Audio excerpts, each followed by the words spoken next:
शांति। कर्मों की गुह गति। हम सभी कहते हैं कि जैसा कर्म करेंगे वैसा फल पाएंगे। अच्छे कर्म करो और सबके लिए भला करने वाला इंसान हमेशा देखा गया है कि कई बार वो बहुत दुखी भी हो जाता है, बहुत ज़्यादा उसके साथ छल धोखा भी हो जाता है। तो ये भी एक है। तो ये कर्मों की गुह गति कि हम अच्छा कर रहे हैं उसके बाद भी हमें बुरा मिल रहा है।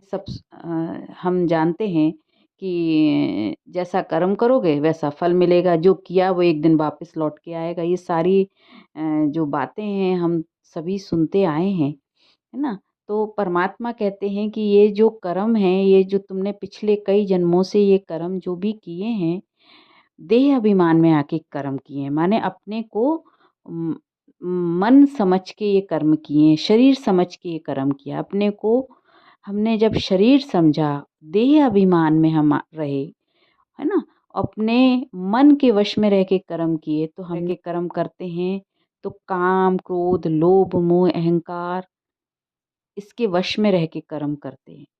और हम कहते भी हैं ना, कलयुग में तो सभी मन के वश में रह के काम करते हैं।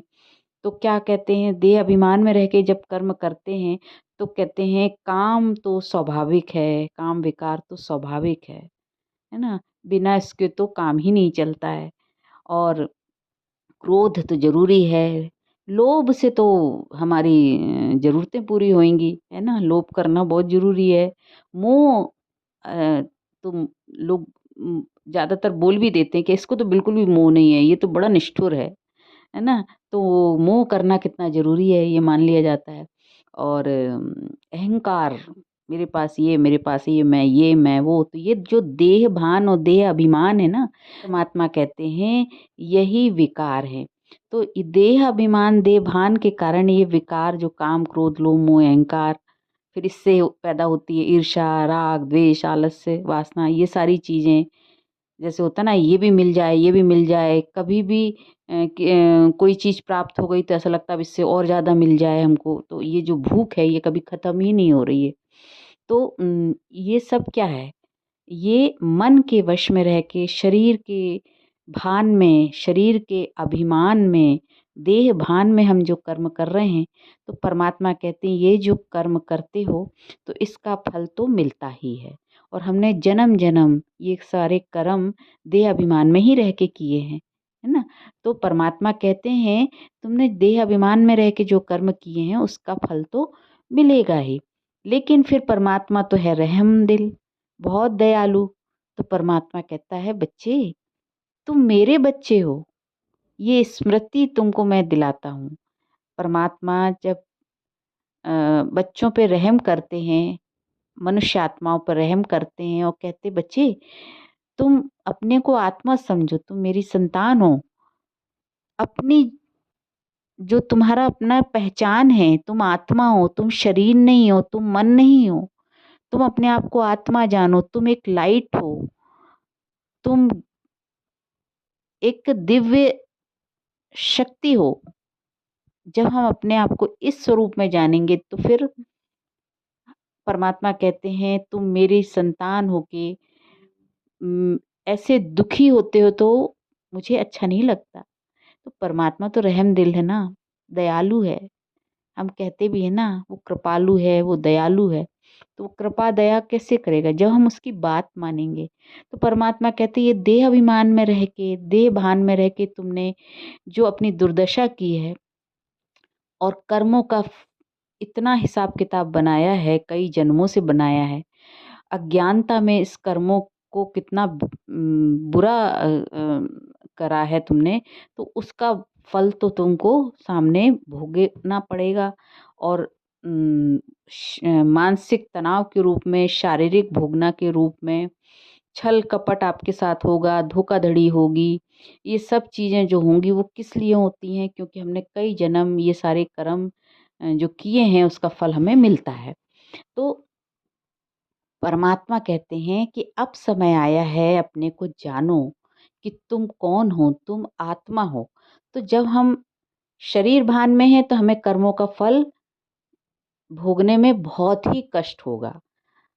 तो जो कर्म हमारे सामने आते हैं, हम पहले तो कर्म बुरे कर लेते हैं, उसके बाद वो बीज जो हमारे अंदर डला है बुरे कर्मों का, तो सामने जिससे हमने बुरा बर्ताव किया, बुरे कर्म किए समाज में या जो भी, तो उसकी जो कहते हैं ना कि क्रिया की प्रतिक्रिया तो होती है, तो वापस लौट के वो कर्म हमारे साथ आते हैं। तो कहते हैं ना, कर्मा बैक रिटर्न होता ही है। तो वो सब चीज़ें हमारे सामने आती हैं, है ना? तो वही फिर जीवन में दुख का कारण बनती है। फिर परमात्मा कहते हैं कि बच्चे, अपने को तुम आत्मा समझोगे ना, और अपने को आत्मा समझ मुझ परमात्मा को याद करोगे, जिसे कहते हैं मेडिटेशन करोगे, योग करोगे, परमात्मा के ज्ञान को समझोगे, तो फिर क्या होगा? अपनी स्वस्मृति जो इस आत्मा की स्मृति हम भूल चुके हैं और अपने को शरीर और मन समझ के चल रहे हैं ना, तो हम जब अपनी स्मृति को फिर से रिवाइज करते हैं परमात्मा की ज्ञान को सुन के कि मैं तो आत्मा हूँ, और सिर्फ कहने से नहीं कि मैं आत्मा हूँ, इस मेडिटेशन के द्वारा इस बात को अनुभव भी करते हैं, समझते हैं भी। धीरे धीरे धीरे धीरे परमात्मा से जब बुद्धि जुड़ जाती है, तो हमें समझ आता है कि हम ये शरीर नहीं है, हम कर क्या रहे हैं, शरीर और मन को ही सब कुछ समझ रहे हैं, जबकि हम तो आत्मा है। जब ये बात समझ आती है, तो धीरे धीरे हम शरीर और मन से डिटैच होने लगते हैं। परमात्मा का ज्ञान सुन सुन के हमको ये बात समझ आती है। जैसे परमात्मा कहते हैं, माँ में कम याद करो, माने मुझे याद करो, मन ही मन में सदा मुझे याद करो, मेरी याद में हर कर्म करो।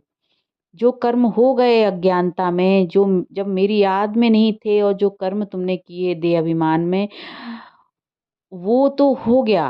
अब होश आया, अब ज्ञान लिया, अब परमात्मा को याद करना शुरू करो और अपनी आत्मिक स्मृति में रहो, और फिर कर्म करोगे। और मेरी स्मृति में रह के जब कर्म करोगे, परमात्मा कहते हैं, तो तुम्हारे कर्म विकर्म नहीं बनेंगे। और जो पुराने कर्म हैं वो सामने आएँगे भी, तो मेरी याद में उस कर्म को तुम अ, वैसे नहीं भोगनी पड़ेगी तुमको। जैसे कि अज्ञानता में जब कर्म करके और फिर जो भोगना भोगता है मनुष्य आत्मा, वैसी भोगना नहीं मिलेगी। माने जब अपने को आत्मा समझोगे, तो वो दिव्य लाइट अपने को अनुभव करोगे, और इस शरीर से डिटैच अपने को अनुभव करोगे।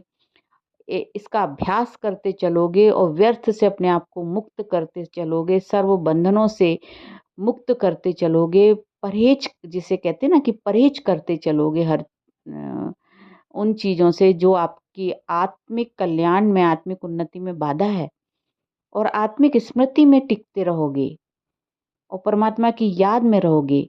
तो ये जो कर्म है, उसका जो सिद्धांत है, वो फिर खत्म हो जाता है। तो आत्मिक स्मृति में रहने से कर्मों की भोगना नहीं भोगनी पड़ती है, और शरीर त्यागते समय आत्मा परमात्मा की याद में रहती है, तो शरीर त्यागना आसान हो जाता है। इसी का तो अभ्यास करना है। तो बार बार परमात्मा कहते हैं, बच्चे अपने को आत्मा समझ मुझे याद करो। अगर तुम शरीर भान में रहोगे, अपने को मन मान के चलोगे, और मैं इसका भाई, इसकी बहन, इसकी माँ, इसकी पिता, इसका रिश्तों में उलझे रहोगे, तो कर्म भोगना बहुत भोगनी पड़ेगी। क्योंकि सारे बंधनों से जब आप बंधे हो, तो शरीर से आत्मा इतनी आसानी से फिर छूटती नहीं है। शरीर से आत्मा छूट भी, निकल भी जाए, यदि मान लो किसी कारण से मृत्यु होती है, एक्सीडेंट या कुछ भी, तब भी वो आत्मा भटकती रहती है और भोगना भोगती रहती है।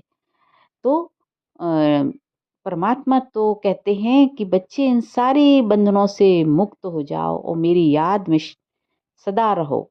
तो शरीर छूटेगा भी, तब भी परमात्मा की याद में जब हम अपने शरीर को छोड़ेंगे, मैं आत्मा एक लाइट स्वरूप हूँ, क्योंकि परमात्मा भी लाइट स्वरूप है, ऐसे प्रकाश अनुभव करेंगे।